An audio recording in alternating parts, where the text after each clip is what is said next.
ఎప్పుడు నువ్వు 2 డైమెన్షన్లో ఉంటావో నీకేం పట్టదు.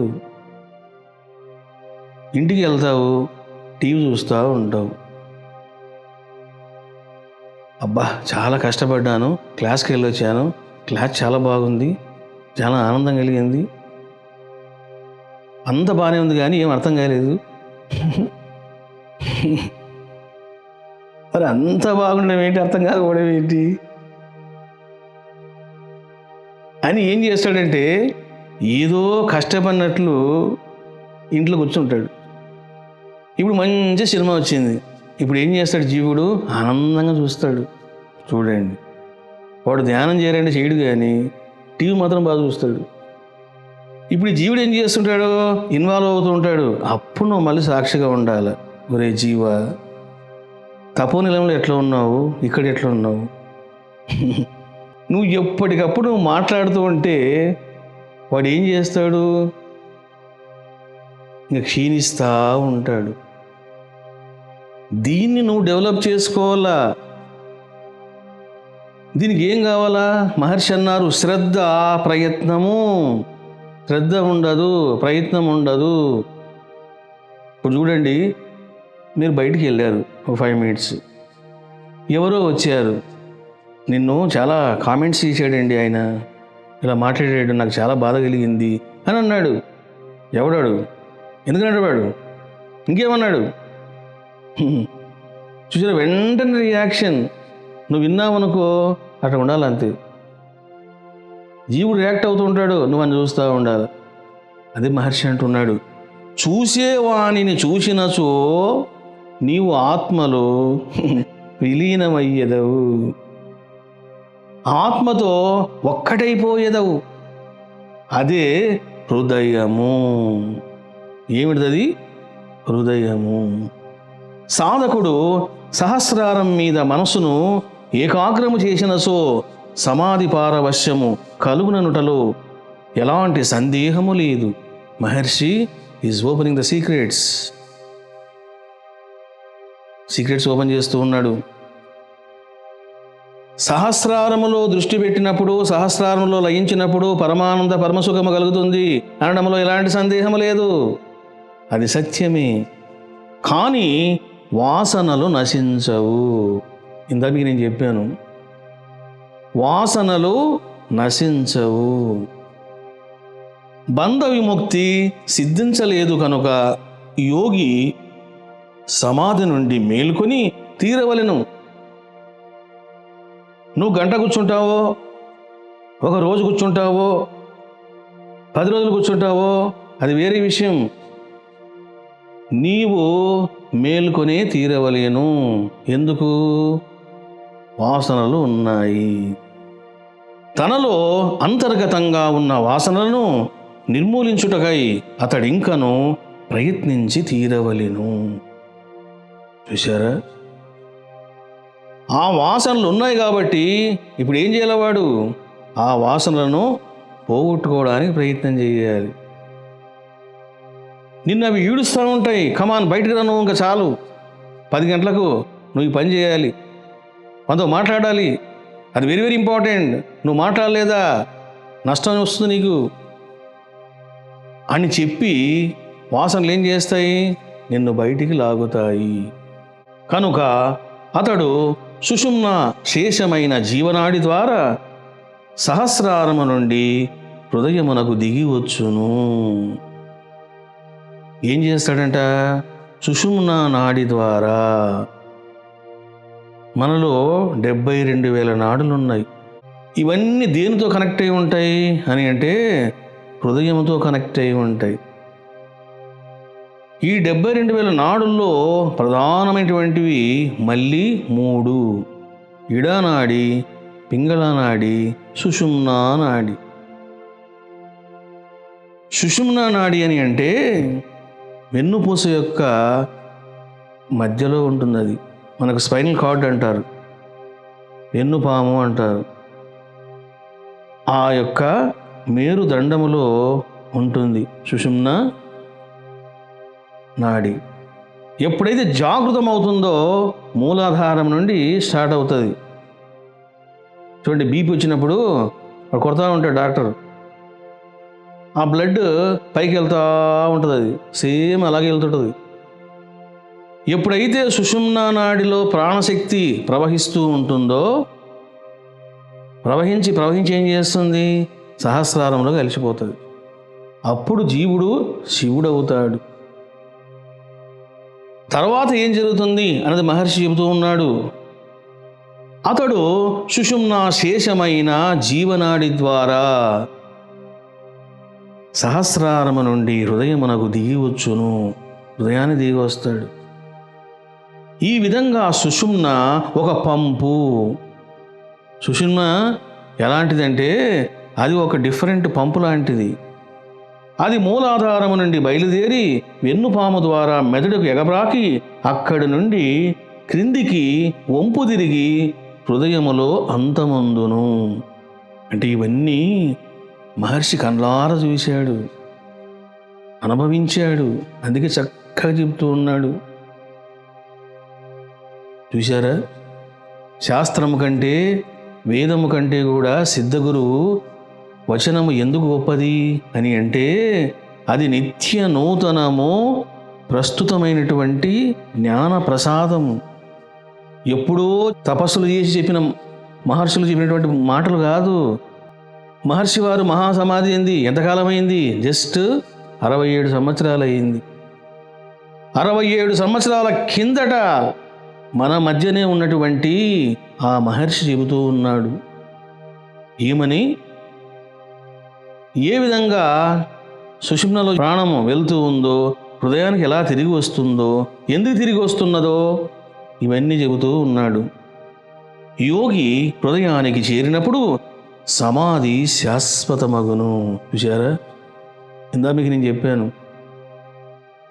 ఎప్పుడైతే యోగి హృదయానికి చేరినప్పుడు సమాధి శాశ్వతమగును.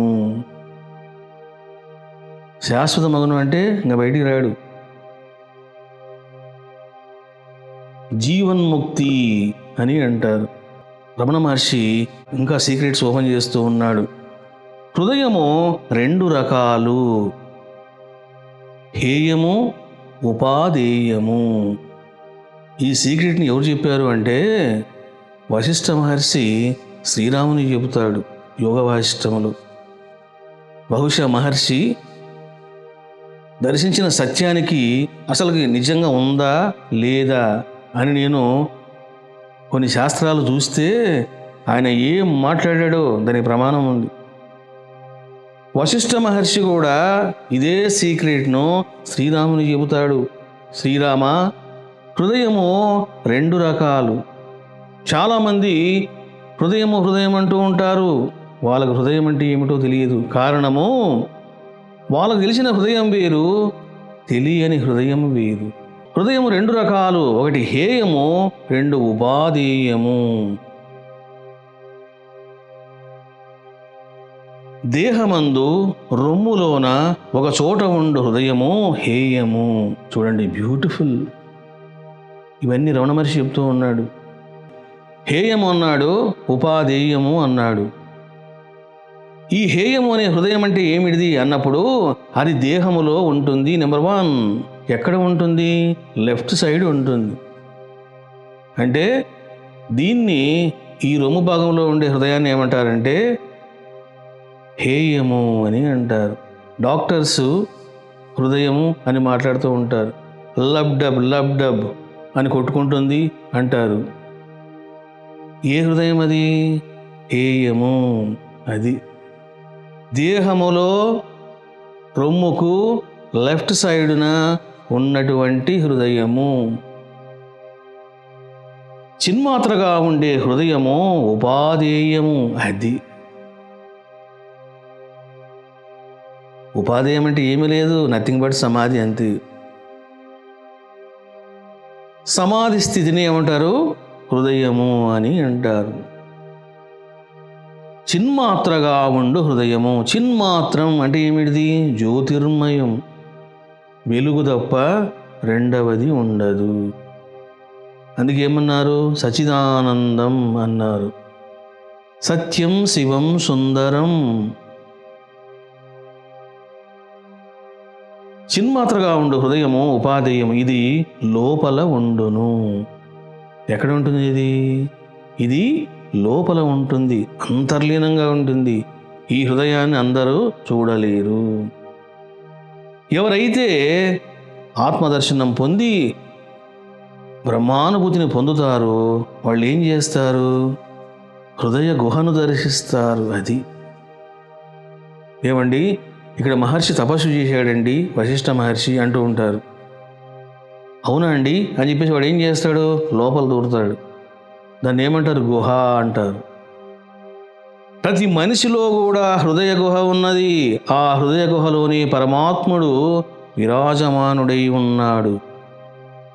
ఆ పరమాత్మను నీవు దర్శించినప్పుడే 21 తత్వాల నుండి నీవు విముక్తిని పొందుతావు. ఈ రకంగా మహర్షి ప్రతి మనిషిలో కూడా 2 హృదయాలు ఉన్నాయి. Left heart, right heart. Left heart ఏమో మాయ, రైట్ హార్ట్ ఏమో భగవంతుడు. అందుకే చూడండి, నేను గుండె మీద చేసుకుని చెప్తున్నాను అంటే ఏం చేస్తాడు? ఇక్కడ కొడతాడు, ఇక్కడ కొట్టాడు, ఇక్కడ కొడుతున్నాడు. చూడండి, ఎవడైనా సరే ఇట్లా అంటాడా? ఇట్లా కొట్టాడు. మీరు ఎప్పుడైనా చూడండి, ఆవేశంలో ఉన్నప్పుడు ఇక్కడ కొడతాడు. ఇక్కడ ఏముంది? ఇక్కడ అంటే అది దైవ నిలయము, రైట్ హార్ట్. చాలామంది పాటలు పాడుతూ ఉంటారు, హృదయం ఎక్కడున్నది అని. అది ఏ హృదయం? అది లెఫ్ట్ హార్ట్, అది రైట్ హార్ట్ కాదు. నీ చుట్టూనే తిరుగుతున్నది. చూడండి, హృదయం ఎక్కడున్నది, నీ చుట్టూనే తిరుగుతున్నది. మరి దేవుడు తిరుగుతాడా? అసలు ఆయన తిరిగితే కదా ముందు. ఎందుకు? ఆయన సర్వవ్యాపి, అనంతుడు. ఆయన తిరుగుతాడు, ఆయన తిరగాడు. మరి వీడు ఏం పాట పాడుతున్నాడు? హృదయం ఎక్కడ ఉన్నది, అది నీ చుట్టే తిరుగుతూ ఉన్నది. అంటే లెఫ్ట్ హార్ట్లో ఎవరున్నారు? మనస్సు ఉన్నది. అది ఏం చేస్తుంటుంది? తిరుగుతూ ఉంటుంది కోతిలాగా. రైట్ హార్ట్లో ఎవరుంటారు? అంటే పరమాత్ముడు ఉంటాడు. ఇప్పుడు నువ్వేం చేయాలా? లెఫ్ట్ టు రైట్ ప్రయాణం చేయాలి. అది ఎడమ నుంచి కుడికి ప్రయాణం చేయాలి, లెఫ్ట్ టు రైట్. కానీ చాలామంది ఏం చేస్తారు? లెఫ్ట్నే పట్టుకుంటారు. చూడండి, లెఫ్ట్ హార్ట్తో సంబంధం ఉన్న వాళ్ళు ఏం చేస్తుంటారంటే, నేను ఈ ఇల్లు కట్టుకుంటే బాగుంటుంది, ఈ విధంగా ఉంటే బాగుంటుంది అని వాళ్ళ మైండ్ అంతా ఇల్లు కట్టుకోవడము, సైట్లు కొనుక్కోవడము, డబ్బులు దాచుకోవడము, సుఖాలు అనుభవించడము, కొడుకులకు రాసి పెట్టడానికి ప్లాన్ చేయడము, ఇదంతా చేస్తుంటారు. అంటే ఏందది? Left heart. నా కొడుకు, నా బిడ్డ, నేను ఉంటానో పోతాను అంటే ఇదంతా దేనివల్ల జరుగుతుంది అని అంటే లెఫ్ట్ హార్ట్తో జరుగుతూ ఉంటుంది.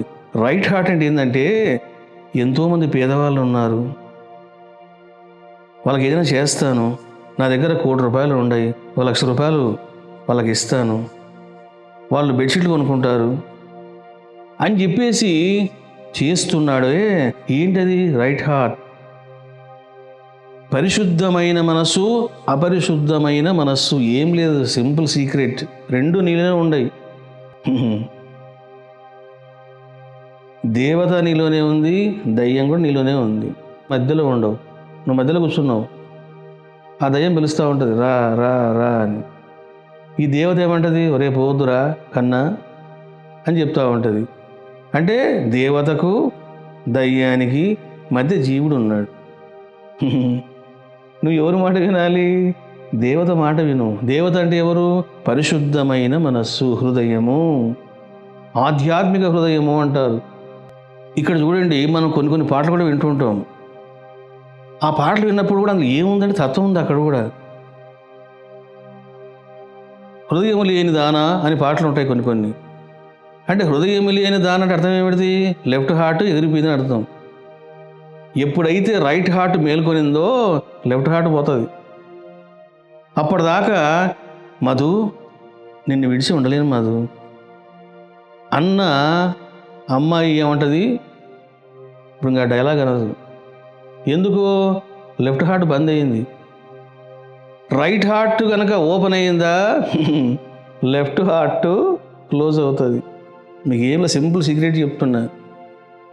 ఎవరైతే నా కొడుకు, నా పెండ్లాము, నా మొగుడు అని ఊరిగా ముందుకు కనుక ఊగుతూ ఉంటారో వాళ్ళందరికీ లెఫ్ట్ హార్ట్ పనిచేస్తుందని అర్థం. ఎవడు కొడుకు, ఎవడి బిడ్డ అంతా మాయ. ధ్యానం చేసుకోపోనాయన అన్నారనుకోండి, వాళ్ళకు రైట్ హార్ట్ ఓపెన్ అయిందని అర్థం. నీకు హృదయం లేదా అంటుంటారు. హృదయం ఉంది, లెఫ్ట్ హార్ట్ పోయింది నాయన, రైట్ హార్ట్ మేలుకుంది అని చెప్పాలా. వాడనుకుంటాడు లెఫ్ట్ ఏంటి రైట్ ఏంటి. ఉన్న హృదయం ఒకటే నేను బాధపడుతుంటే మళ్ళీ మొసలు రెండు చెప్తుంది ఏంటి.